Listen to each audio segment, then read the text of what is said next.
નમસ્કાર વિદ્યાર્થી મિત્રો। તો આજે આપણે એમએસસી સેમ 1નો અગાઉનો એક પ્રેક્ટિકલ એટલે કે આપણે પ્રિપરેશન જોઈશું। તો એનો એમ છે to prepare parachlorobenzyl alcohol and parachlorobenzoic acid from parachlorobenzaldehyde. તો આ જે આખી પ્રોસેસ રહી એને કહેવામાં આવે છે કેનિજારો રિએક્શન। તો સૌપ્રથમ આપણે જે પ્રોસિજર છે એની જોઈ લઈએ।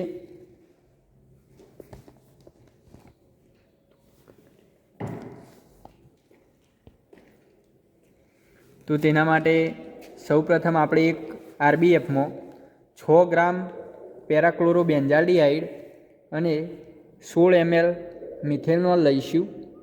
ત્યારબાદ તેમાં 16 ml 60% KOH એડ કરીશું।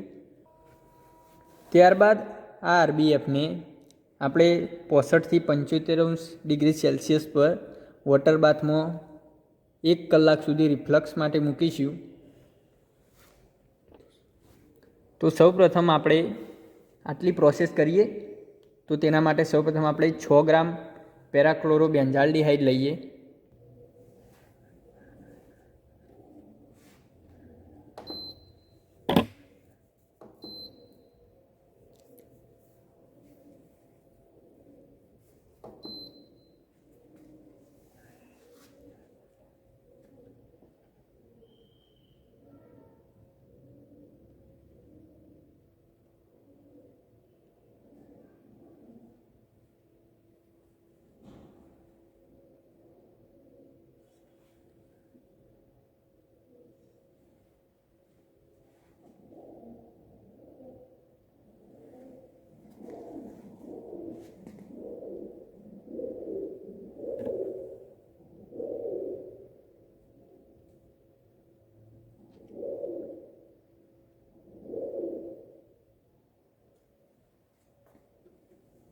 તો આ 6 ગ્રામ પેરાક્લોરોબેન્ઝાલ્ડિહાઇડનું વેટ કરી હવે તેને આપણે એક આરબીએફમાં લઈ લઈશું।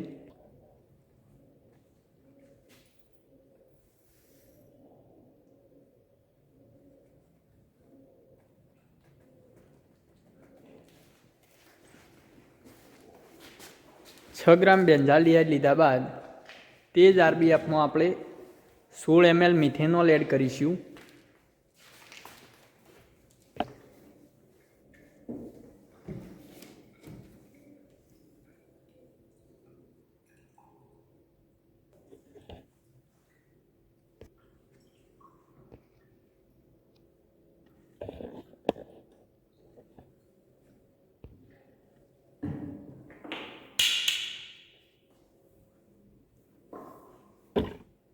તો આ 16 ml મિથેનોલને આપણે આરબીએફમાં એડ કરી દઈશું।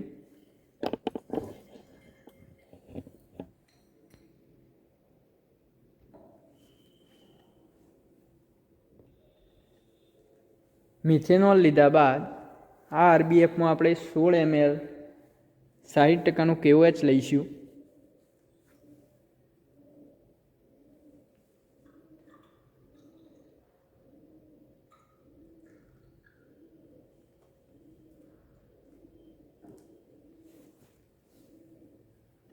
આ KOHને આપણે આરબીએફમાં ધીમે ધીમે એડ કરીશું અને એડ કરતા જઈ અને કન્ટિન્યુઅસ સ્ટરિંગ રાખીશું।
KOH એડ કરી RBFને બરાબર સ્ટરિંગ કરીશું. સ્ટરિંગ કર્યા બાદ આ RBFને આપણે વોટર બાથમાં રિફ્લક્સ માટે મૂકીશું. તો તેના માટે આપણે સૌપ્રથમ રિફ્લક્સ કન્ડેન્સેટર ગોઠવીશું.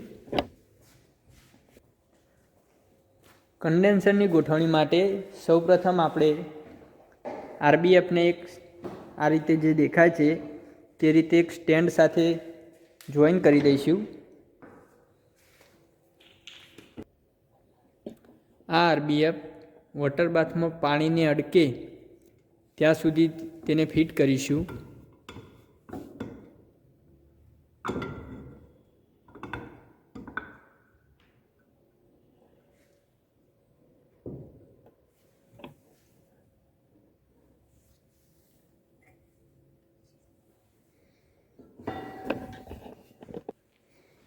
ત્યારબાદ આપણે કન્ડેન્સર ગોઠવીશું. તો આપણે જોઈએ છીએ કે આ રીતે કન્ડેન્સરની ગોઠવણી કરવી.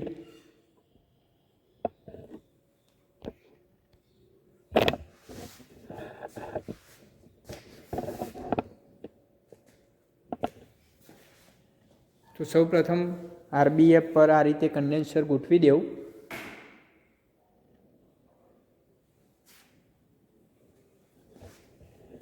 ત્યારબાદ કન્ડેન્સરના નીચેના કોક સાથે આપણે જે આ ડાયરેક્ટ વોટર સપ્લાય આવતો હોય તે પાઇપ જોઈન કરવી અને આ ઉપરથી આ પાણી બહાર નીકળે તે રીતે આપણે ગોઠવી દેવું. ત્યારબાદ પાણી ચાલુ કરી કન્ડેન્સરને પાણીથી ભરી દઈશું.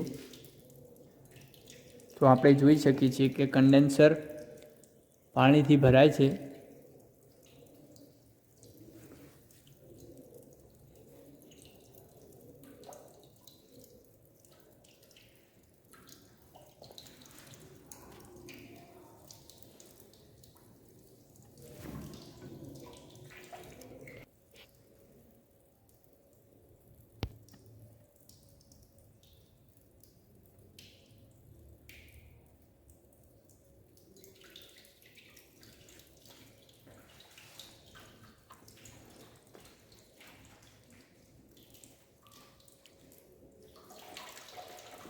આ રીતે કન્ડેન્સર પાણીથી ભરાઈ ગયા બાદ આપણે હવે બર્નર ચાલુ કરીશું અને ટેમ્પરેચર 65 થી 75 ડિગ્રી સેલ્સિયસ આવે ત્યારબાદ 1 કલાક સુધી આ કન્ડેન્સરને આપણે રિફ્લક્સ માટે મૂકીશું.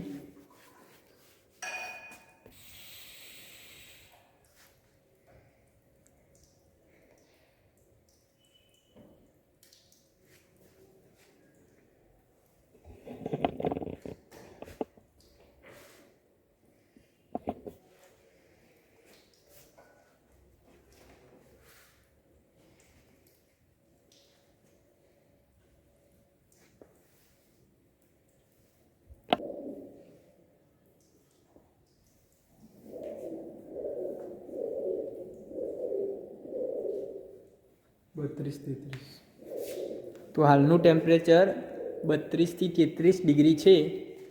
આ ટેમ્પરેચર આપણું 80 થી 85 ડિગ્રી સુધી આવે ત્યારબાદ આપણે 1 કલાક સુધી રિફ્લક્સ માટે મૂકીશું અને ટેમ્પરેચર 80 થી 85 મેન્ટેન રાખીશું. એટલે કે 1 કલાક સુધી આ ટેમ્પરેચર બદલાય નહીં. પાણીનું ટેમ્પરેચર આપણે 80 થી 85 ડિગ્રી સેલ્સિયસ રાખીશું. એટલે અંદર જે આપણું મિક્સચર પડ્યું છે RBFમાં તેના માટે લગભગ 65 થી 75 ડિગ્રી સેલ્સિયસ જેટલું ટેમ્પરેચર થઈ જાય. તો હવે આપણું પાણીનું ટેમ્પરેચર 80 ડિગ્રી સેલ્સિયસ થઈ ગયું હોવાથી હવે આપણે અહીંથી કમ્પ્લીટ 1 કલાક સુધી આને રિફ્લક્સ થવા દઈશું અને આ 80 થી 85 આપણે સતત 1 કલાક સુધી મેન્ટેન રાખીશું.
તો આમ બરાબર 1 કલાક સુધી રિફ્લક્સ કર્યા બાદ હવે આપણે પાણીનો સપ્લાય બંધ કરી અને આરબીએફને બહાર લઈ લઈશું.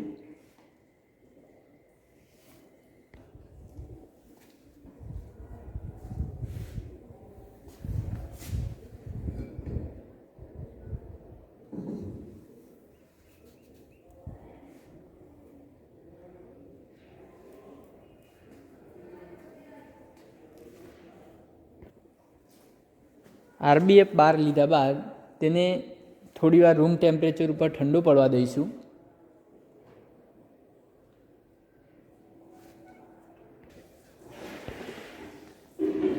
તો આમ રૂમ ટેમ્પરેચર પર ઠંડુ પાડ્યા બાદ આપણે જોઈ શકીએ છીએ કે આપણું સોલ્યુશન આ ટાઈપનું દેખાય છે. હવે આપણે આરબીએફમાં 80 ml ઠંડુ પાણી એડ કરીશું.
તો આમ 80 ml પાણી એડ કર્યું.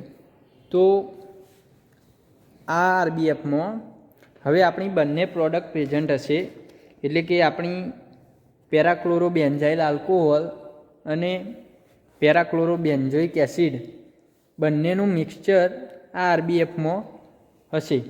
હવે આ બંનેને અલગ પાડવા, એટલે કે આપણે એક સેપરેટ પેરાક્લોરોબેન્ઝાઇલ આલ્કોહોલ અને એક સેપરેટ પેરાક્લોરોબેન્ઝોઇક એસિડ માટે આગળ પ્રોસિજર જોઈશું. તો તેના માટે સૌપ્રથમ આપણે જે આ આરબીએફનું સોલ્યુશન છે તેને એક સેપરેટિંગ ફનેલમાં લઈ લઈશું.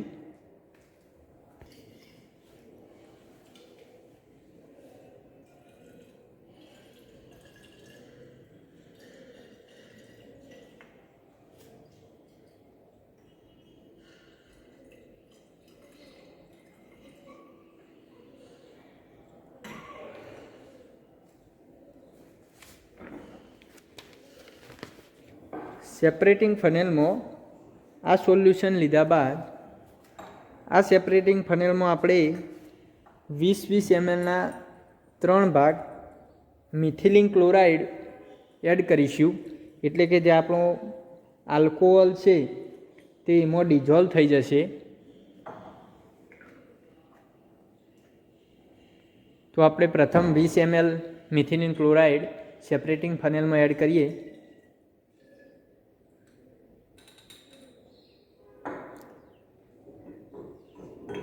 એડ કર્યા બાદ આ સેપરેટિંગ ફનેલને બરાબર સ્ટરિંગ કરીશું.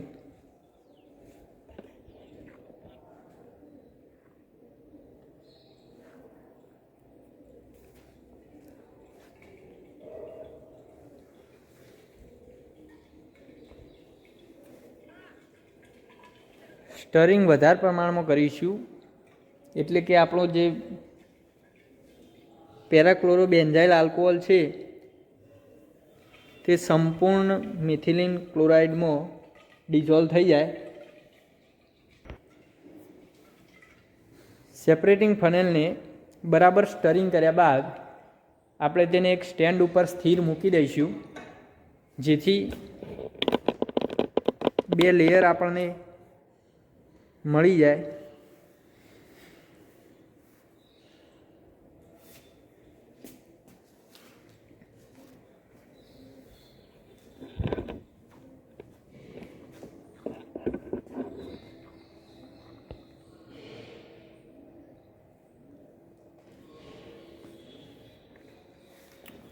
તો આપણે જોઈ શકીએ છીએ કે સેપરેટિંગ ફનેલમાં આપણને 2 લેયર અલગ પડેલા જોવા મળે છે. તો જે નીચેનું લેયર છે આપણું એ મિથિલિન ક્લોરાઇડવાળું લેયર હશે કે જેમાં આપણું આલ્કોહોલ જે પ્રોડક્ટ છે એ ડિઝોલ્વ થઈ જાય છે. હવે જે આપણું નીચેનું લેયર રહ્યું એને આપણે એક અલગ બીકરમાં લઈ લઈશું.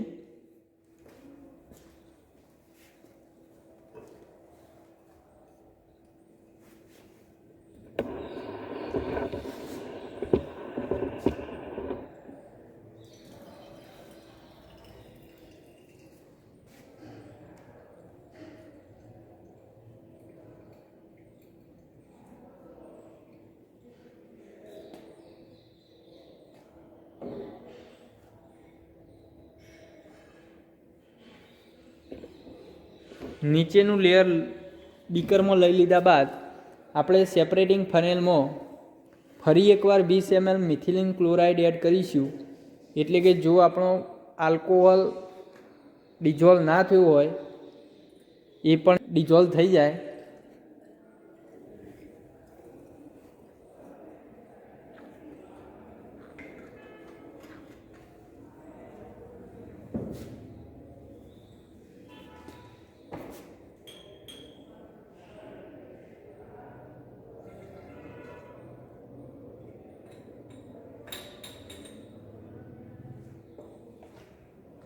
મિથિલિન ક્લોરાઇડ એડ કર્યા બાદ બરાબર સ્ટરિંગ કરીશું.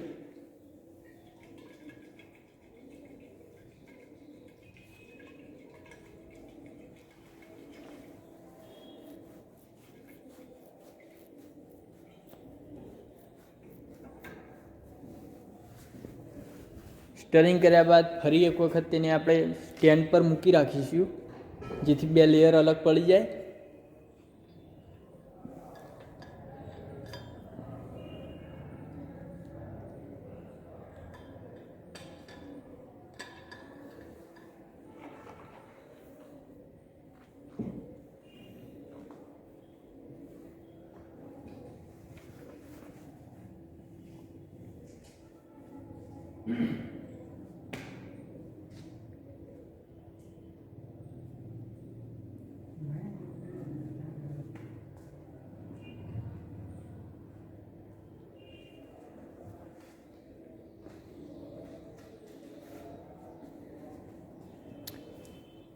બંને લેયર કમ્પ્લીટ દેખાય ત્યારબાદ આપણે નીચેનું મિથિલિન ક્લોરાઇડવાળું લેયર ફરી એકવાર બીકરમાં લઈ લઈશું.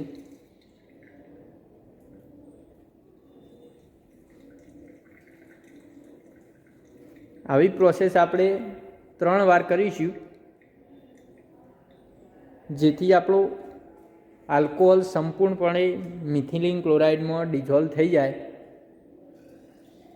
તો આપણે હવે સેપરેટિંગ ફનેલમાં ફરી એકવાર 20 ml મિથિલિન ક્લોરાઇડ એડ કરીશું.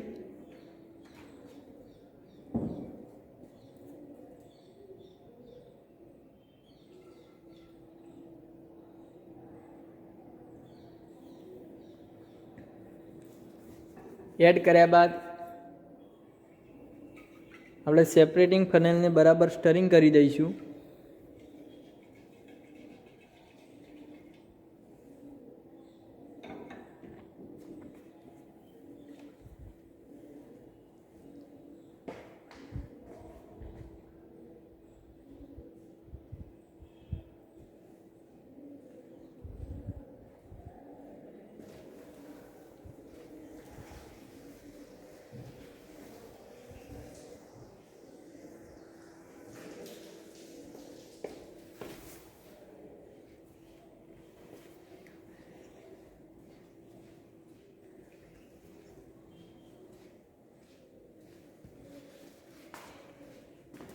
બંને લેયર કમ્પ્લીટ દેખાય એટલે આપણે નીચેનું લેયર લઈ લઈશું.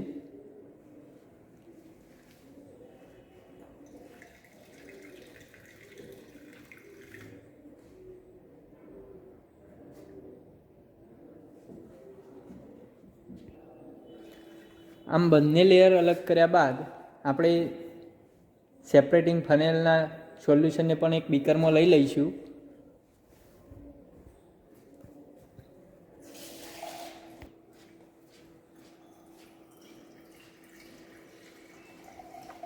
તો આ જે સેપરેટિંગ ફનેલવાળું સોલ્યુશન હતું તેમાં આપણો પેરાક્લોરોબેન્ઝોઇક એસિડ હશે અને જે નીચેનું મિથિલિન ક્લોરાઇડવાળું સોલ્યુશન હતું તેમાં આપણો પેરાક્લોરોબેન્ઝાઇલ આલ્કોહોલ પ્રેઝન્ટ હશે.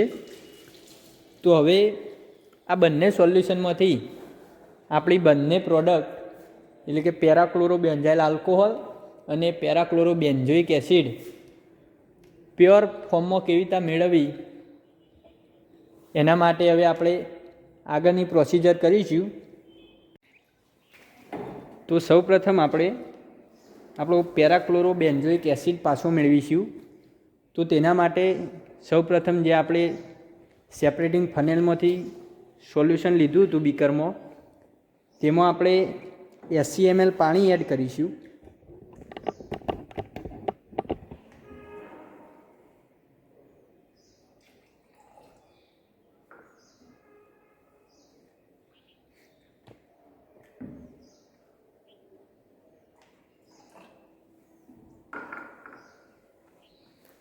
ml પાણી એડ કર્યા બાદ આ બીકરમાં આપણે કોન્સન્ટ્રેટ HCl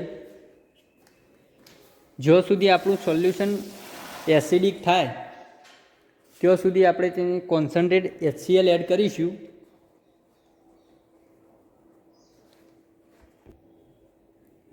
તો આપણે કોન્સન્ટ્રેટ HCl એડ કરીશું.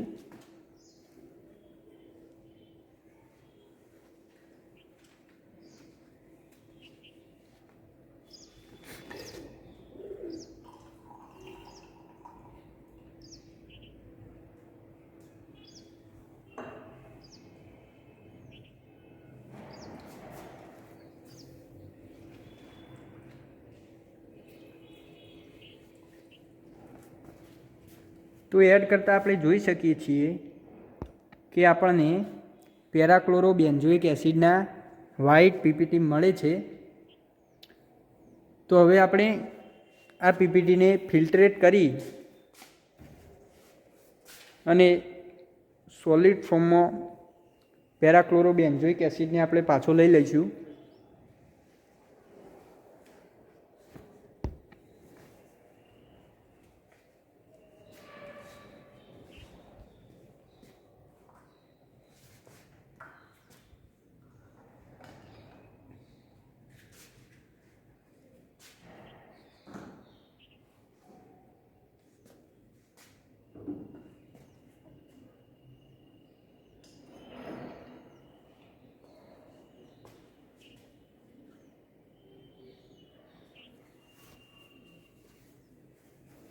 તો આપણે આ સોલ્યુશનને ફિલ્ટર કરી દઈએ.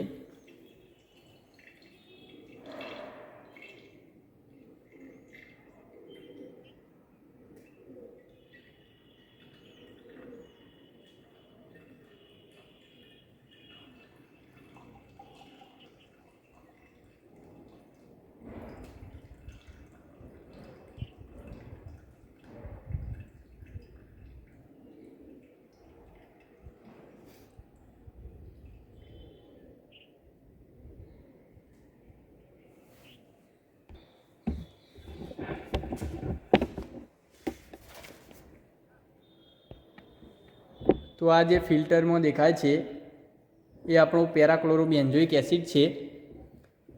હવે આ પેરાક્લોરોબેન્ઝોઇક એસિડને આપણે ડ્રાય કરી દઈશું.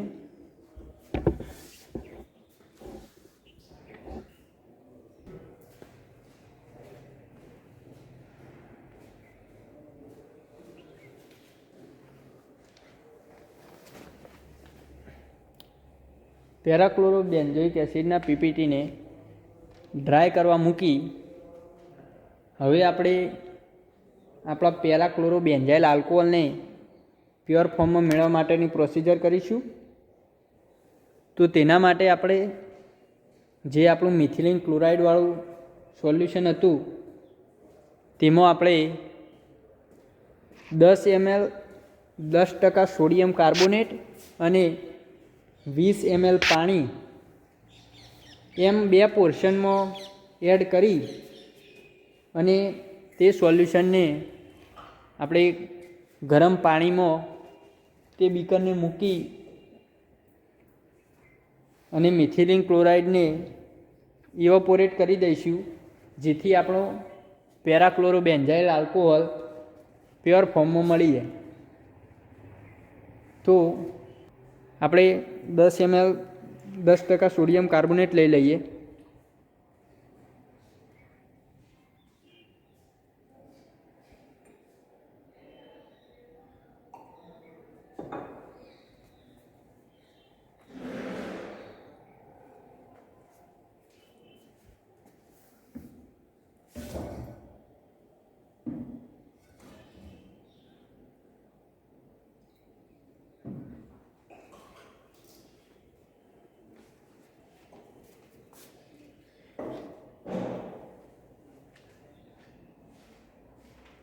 તો 10 ml 10% સોડિયમ કાર્બોનેટને આપણે તે બીકરમાં એડ કરી દઈશું. ત્યારબાદ તે જ બીકરમાં આપણે 20 ml પાણી એડ કરીશું.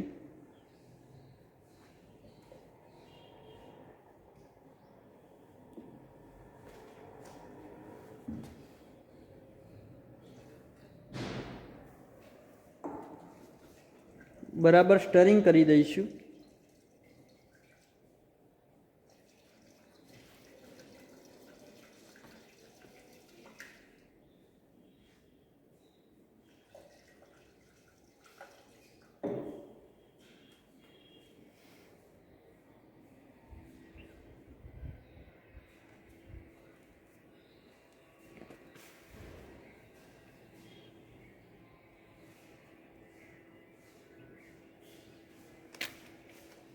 બરાબર સ્ટરિંગ કર્યા બાદ આ બીકરને આપણે ગરમ પાણી ભરેલી તપેલીમાં મૂકી દઈશું, જેથી આપણો મિથિલિન ક્લોરાઇડ ઇવેપોરેટ થઈ અને આપણો પ્યોર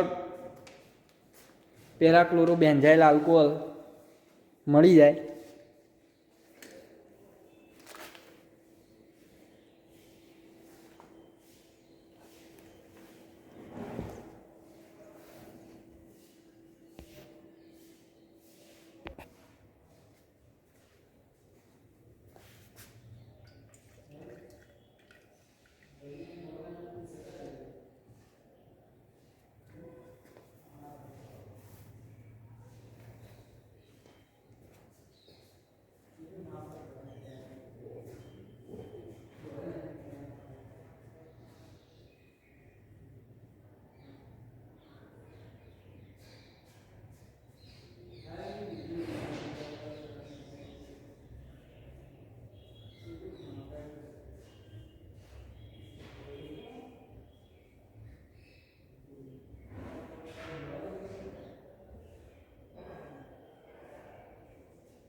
જ્યારે બીકરમાં બબલ્સ આવવાનું બંધ થઈ જાય ત્યાં સુધી બીકરમાંના સોલ્યુશનને ગરમ કરવું, ત્યારબાદ તે બીકરને બહાર લઈ તેને થોડીવાર ઠંડુ પાડવું.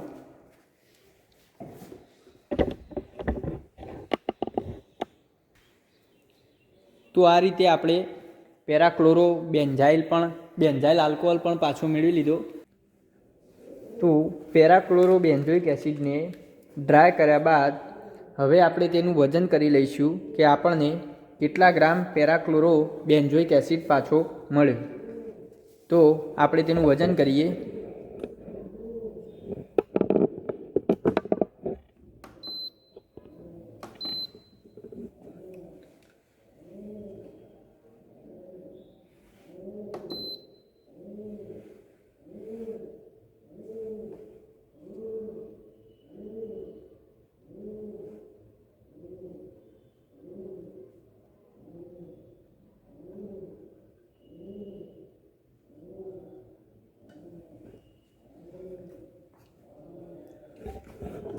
તો આપણે જોઈ લઈએ કે 2.34 ગ્રામ જેવો પદાર્થ આપણને પાછો મળ્યો. એટલે કે પેરાક્લોરો બેન્ઝોઇક એસિડ આપણને 2.34 ગ્રામ મળ્યો. હવે આપણે તેની કેલ્ક્યુલેશન કરીશું અને જોઈશું કે આપણને કેટલા ટકા પેરાક્લોરો બેન્ઝોઇક એસિડ મળ્યો. તો આમ આપણે પેરાક્લોરો બેન્ઝોઇક એસિડ માટેની કેલ્ક્યુલેશન જોઈએ તો તેના માટે સૌપ્રથમ આપણે થિયોરેટિકલ યીલ્ડ ગણીશું. તો તેના માટે આપણે જોઈએ તો કે 2 મોલ પેરાક્લોરો બેન્ઝાલ્ડિહાઇડ બરાબર 1 મોલ પેરાક્લોરો બેન્ઝોઇક એસિડ. એટલે કે જો 281.14 ગ્રામ પેરાક્લોરો બેન્ઝાલ્ડિહાઇડ લીધો હોય તો તેમાંથી 156.57 ગ્રામ પેરાક્લોરો બેન્ઝોઇક એસિડ મળે. તો આપણે પેરાક્લોરો બેન્ઝાલ્ડિહાઇડના 6 ગ્રામ લીધા હતા તો તેમાંથી પેરાક્લોરો બેન્ઝોઇક એસિડ કેટલો મળવો જોઈએ? તો કે 6 ગુણ્યા 156.57 ભાગ્યા 281.14 એટલે કે 3.341 ગ્રામ જેટલો પેરાક્લોરો બેન્ઝોઇક એસિડ મળવો જોઈએ, જે આપણી થશે થિયોરેટિકલ યીલ્ડ. એટલે કે આપણે જેટલા 6 ગ્રામ પેરાક્લોરો બેન્ઝાલ્ડિહાઇડ લીધો તો એમાંથી પેરાક્લોરો બેન્ઝોઇક એસિડના આપણને 3.341 ગ્રામ મળવા જોઈએ. હવે આપણે જોઈશું પ્રેક્ટિકલ યીલ્ડ. તો કે આપણને કેટલો પેરાક્લોરો બેન્ઝોઇક એસિડ પાછો મળ્યો. તો આપણે વજન કર્યું હતું કે આપણને 2.34 ગ્રામ જેટલો પેરાક્લોરો બેન્ઝોઇક એસિડ પાછો મળ્યો હતો. એટલે કે weight of obtained dry product is equal to 2.34 gram, જે આપણું થશે પ્રેક્ટિકલ યીલ્ડ. હવે આપણે જોઈશું પર્સન્ટેજ ઓફ યીલ્ડ.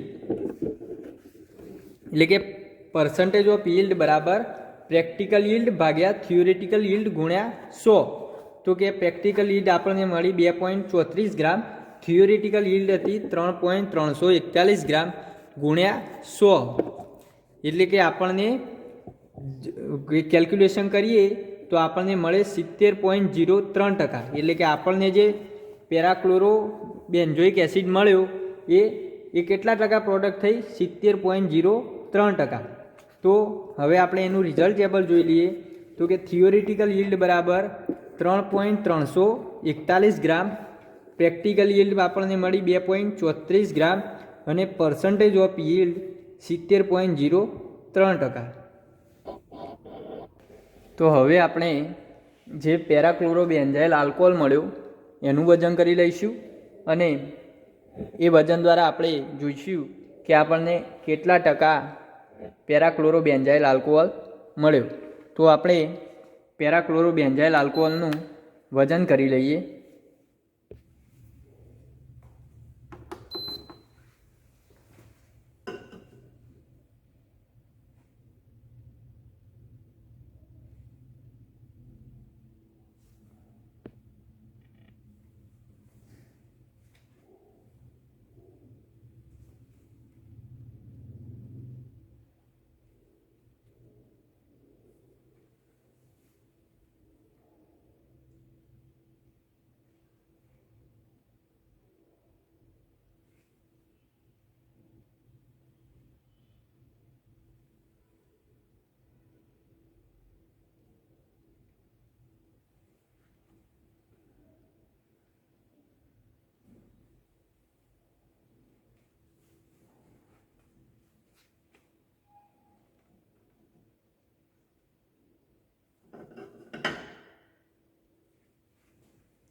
તો આપણે જોઈ શકીએ છીએ કે આપણને 1.871 એટલે કે 1.9 ગ્રામની આજુબાજુ પેરાક્લોરોબેન્ઝાઇલ આલ્કોહોલ મળે છે.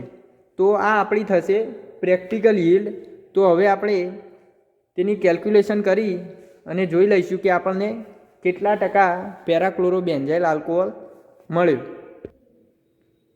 તો આપણે જોઈએ કે થિયોરિટિકલ યીલ્ડ એટલે કે 2 મોલ પેરાક્લોરોબેન્ઝાઇલ લીધો હોય તો 1 મોલ પેરાક્લોરોબેન્ઝાઇલ આલ્કોહોલ મળે. એટલે કે આપણે 281.14 ગ્રામ પેરાક્લોરોબેન્ઝાઇલ લીધો હોય તો એમાંથી આપણને 142.58 ગ્રામ પેરાક્લોરોબેન્ઝાઇલ આલ્કોહોલ મળે. તો આપણે પેરાક્લોરોબેન્ઝાઇલ લીધો તો 6 ગ્રામ, તો એમાંથી કેટલો પેરાક્લોરોબેન્ઝાઇલ આલ્કોહોલ મળે?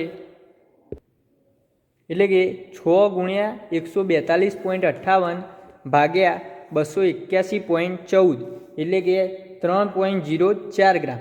એટલે કે આપણને જે 6 ગ્રામ પેરાક્લોરોબેન્ઝાઇલ લીધો તેમાંથી 3.04 ગ્રામ પેરાક્લોરોબેન્ઝાઇલ આલ્કોહોલ મળવો જોઈએ. હવે આપણે જે વજન કર્યું એમાં આપણને મળ્યો પેરાક્લોરોબેન્ઝાઇલ આલ્કોહોલ 1.90 ગ્રામ, એટલે કે એ આપણી થશે પ્રેક્ટિકલ યીલ્ડ. તો હવે આપણે જોઈ લઈશું કે પર્સન્ટેજ ઓફ યીલ્ડ. તો તેના માટે પ્રેક્ટિકલ યીલ્ડ ભાગ્યા થિયોરિટિકલ યીલ્ડ ગુણ્યા 100. તો કે 1.90 ભાગ્યા 3.04 ગુણ્યા 100 એટલે કે આપણને 63.48% પ્રોડક્ટ મળી. તો હવે આપણે તેનું રિઝલ્ટ જોઈ લઈશું કે થિયોરિટિકલ યીલ્ડ 3.04 ગ્રામ, પ્રેક્ટિકલ યીલ્ડ 1.90 ગ્રામ અને પર્સન્ટેજ ઓફ યીલ્ડ 63.48%. હવે આપણી જે પહેલી પ્રોડક્ટ હતી પેરાક્લોરોબેન્ઝોઇક એસિડ, તે આપણી પેરાક્લોરોબેન્ઝોઇક એસિડ છે કે નહીં તેના માટે આપણે તેનું મેલ્ટિંગ પોઈન્ટ લઈશું. હવે તેને એક કેપિલરીમાં ભરી અને આપણે તેનું મેલ્ટિંગ પોઈન્ટ લઈશું.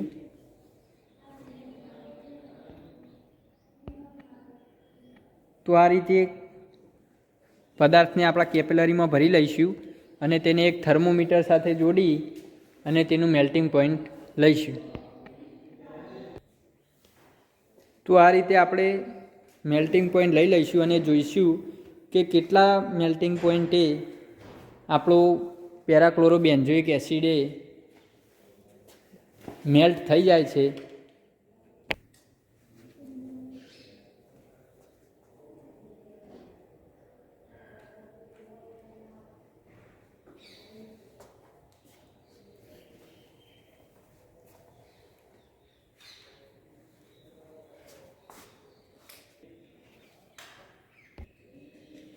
તો આપણે જોઈ શકીએ છીએ કે આપણો સંપૂર્ણ પદાર્થ મેલ્ટ થઈ ગયો છે. તો હવે આપણે ટેમ્પરેચર નોંધી લઈશું કે કેટલા ટેમ્પરેચરે આપણો પદાર્થ મેલ્ટ થયો છે.